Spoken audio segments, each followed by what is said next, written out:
Hey everybody, we're here today to talk about design as a process and as a journey. Now, I should add one thing to this little explanation or this little catchy title for this particular module. Design is also about solving problems. And one of the things that I want to tell you is that if you are an excellent problem solver, you will always have a leg up in the job marketplace. That's one of the things. If you talk to employers that are the people that are primarily responsible for making hiring decisions as managers or engineers, you'll hear a lot about communications, the ability to work together as a team. But I would argue that the ability to solve problems in a consistent, high quality manner is just like a primo qualifications for the best of jobs that are out there. And what you learn in problem solving and the design process is something that will pay dividends long down the road. So let's talk about what is engineering design. You'll go into the module on this particular session for class, and you'll learn a lot about the design process. I've presented a number of different models, some graphical models that'll have different alternative ways of thinking about the design process. But engineering design is the process of creating a system, component, process, machine, any number of different things that are the tangible expression of your design to meet desired needs. And again, to meet the needs that are connected to a problem, or you might also think of this as an opportunity. So when we say meeting the needs, there needs to be other people who are involved, right? Like if you're an engineer, you're not just designing things for the fun of it. I mean, some of you might do that as part of a hobby, but typically if you're going to make money as an engineer, you want to be designing and solving problems for other people.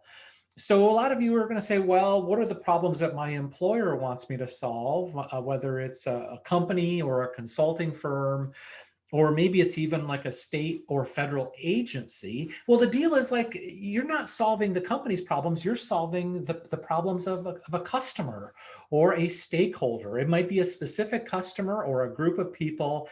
In the case of working for like an environmental agency for the US or the state government, you might be working to meet the needs of the general public.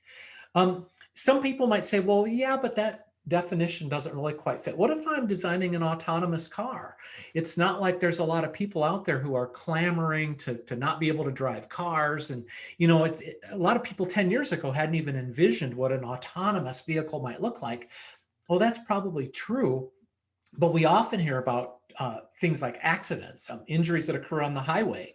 So we might be designing an autonomous car to meet the needs of the safety of the public or the safety that's required by insurance companies. Or people might want to be able to spend their time more wisely rather than driving themselves from, say, Madison to Eau Claire or from Madison to the Twin Cities, which is like a 5-hour trip. If they're in a fully autonomous vehicle, they might actually be able to save considerable amounts of time by not having to drive themselves. So the engineering process is almost always connected to a specific problem or opportunity. Like I talked about, there are a number of different models, and I'm not going to go through those. You need to read about those and learn about those in the associated module with this particular activity. Again, design as a process and as a journey. I will tell you that in this particular class, we will kind of take you up to the red line. We're going to be doing lots of defining the problem, defining the objectives, defining the goal, gathering information, doing a lot of synthesis of information, identifying and evaluating possible design alternatives. You're going to be digging deep into things like patents and standards and regulations. And again, really trying to study the needs of the customers for whom you are designing, the customers or the stakeholder. As part of the discussion that is connected to this particular module, I want you to think about how this notion of design as an activity that can be applied in many different ways is sort of more generically applicable. Think of it as a journey. And typically when we go on a journey, things don't always work out exactly as planned, but we have to have done the homework, right? So the process is a journey. It's like going to, and in this case, I'm going to talk about a trip my family and I took to Portugal about 5 or 6 years ago. And one of the things that we know when we take a trip or we plan out some type of an event, those journeys, they never go like exactly as planned. They're very rarely like linear and clean and totally efficient, but you really do need to have that roadmap with some really, really critical elements. So let's just talk through this. Elements like what? So, and I'm going to again connect this back to your activities in 508. So as I mentioned, back in 2016, our family decided to take a trip to Portugal. Like we didn't just like all of a sudden, it didn't just come up out of the blue. We had a number of goals. We had two kids, two sons who were both in their early 20s. This was kind of be like our final family vacation, just our immediate family. So that was a part of it. It was a little bit celebratory. We wanted to kind of like send them off as a result of having done this trip together as a family. So independence was a part of it. We also had, as a family, we had never traveled to any place exotic. I mean, probably the most exotic place we had ever been to was Disney World in Florida. So we'd obviously never been overseas together. We'd never been to Europe, and we'd never been to Portugal before. So we had a number of different things that we wanted to do. We wanted to accomplish through this trip. We wanted to go someplace exotic, and we wanted to have something that would sort of establish the independence of our two sons. So did we do research? I won't take much credit for it because my wife did the vast majority, tons of reading. We had a number of books around the house, obviously dozens and dozens of websites, Travel Advisor, Yelp. We worked with a tour company, and that tour company gave us a whole bunch of different options. We came up with our own options. We worked with the tour company to put in some things that they hadn't really normally offered, like a fishing trip. And as I talked about, we tried to review the experiences of lots and lots of other people. Does this sound familiar? This is like what you do when you go through the design process.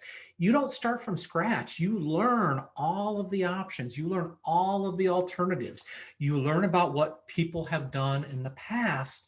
And while you don't follow in their footsteps exactly, I mean, our trip in 2016 probably didn't look like the trip of any other family in recorded history. We did it our way, but we did the homework that was required to be able to effectively and efficiently travel. We had to look at standards and regulations and requirements.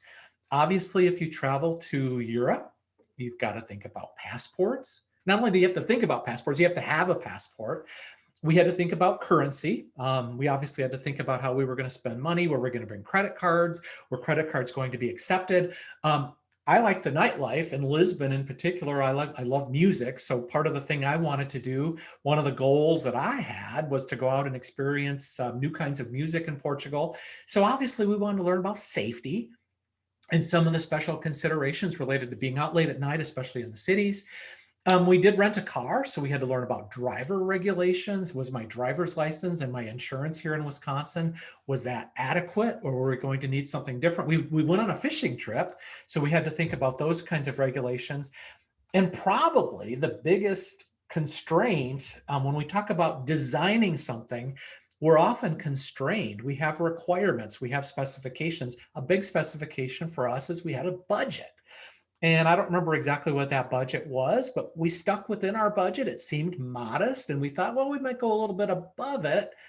We stayed within our budget, but if we had not set that as a constraint, it would have been very difficult to have planned for this experience.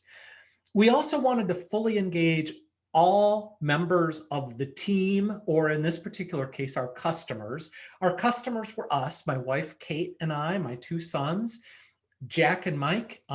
We wanted them to have independence, but we also wanted them to be safe. So there were trade-offs there. We also, as a couple, we wanted to have alone time, which actually meant having an impact on our budget, right? So we ended up getting 2 hotel rooms every place that we traveled to. But that was part of our specifications. We wanted independence and alone time. We wanted to have food for the foodies. So we wanted to make sure that we went to places where food was kind of a big deal. I personally had a goal or a specification of being able to spend at least a half a day retracing some of the specific steps that Anthony Bourdain, I don't know if you guys know who Anthony Bourdain is, but kind of a famous guy who died a couple of years ago, but he had gone to Portugal a number of times, and I wanted to retrace some of his steps. And then obviously we wanted to do a little bit of history, kind of like looking at sites and churches and cathedrals. You'll notice things that in the slide, things didn't go exactly as planned. We had a blast. We had so much fun. Nobody got sick. Nobody got hurt. My sons did wander into this like strange places. My wife and I were kind of following them one day, not necessarily on purpose. And this is where my son, Mike, on the right, got his first tattoo. So things happen. The journey doesn't always go exactly as expected, but the key here is that when you do the design process well, the designed thing is a joy. And what you'll find in BSE 508 and 509 is that this will happen. The thing that you design, that you ultimately build out and test as a prototype or some other concrete manifestation of your project in 509, it'll happen. You'll roll easily into it if in fact you follow the process, if you follow the journey, if you do the homework that's required here in BSE 508. And you may actually wish to iterate and make it better and do it again. And that's, again, part of this process, is the continuous improvement and the continuous iteration opportunities that the design process in some cases maybe requires, in other cases it's an opportunity that you have. Let me just conclude by saying one more thing. We are talking about a process here that involves a pretty heavy duty amount of complexity. There's a lot to consider, a lot of things that you'll be looking at in 508 and in 509. We also require creativity. So you're going to need to come up with new stuff. You may be sort of standing on the shoulders of other people, other work that's been done in the past, but your design should be creative. It should be original. You're going to be looking at a number of different choices. And those choices, ultimately, in the end, you'll go down through a decision-making funnel. And the choices will become fairly clear if you've done the homework. The choices will be based on your design specifications, which is a really key part of what you do in engineering, is you develop specific engineering design specifications. And then there's also a lot of compromise that's involved. So that's compromise with your customer, your stakeholder, within your team, but you also don't want to compromise too much with your customer, because that's whose needs, that's whose problem you're trying to solve, or whose opportunity you're trying to create. So I hope that this gives you a little bit of a snapshot in terms of the design process, the value, how you can apply this to other aspects of your life. And I look forward to hearing and reading more about how you think about this in your own life. Talk to you soon.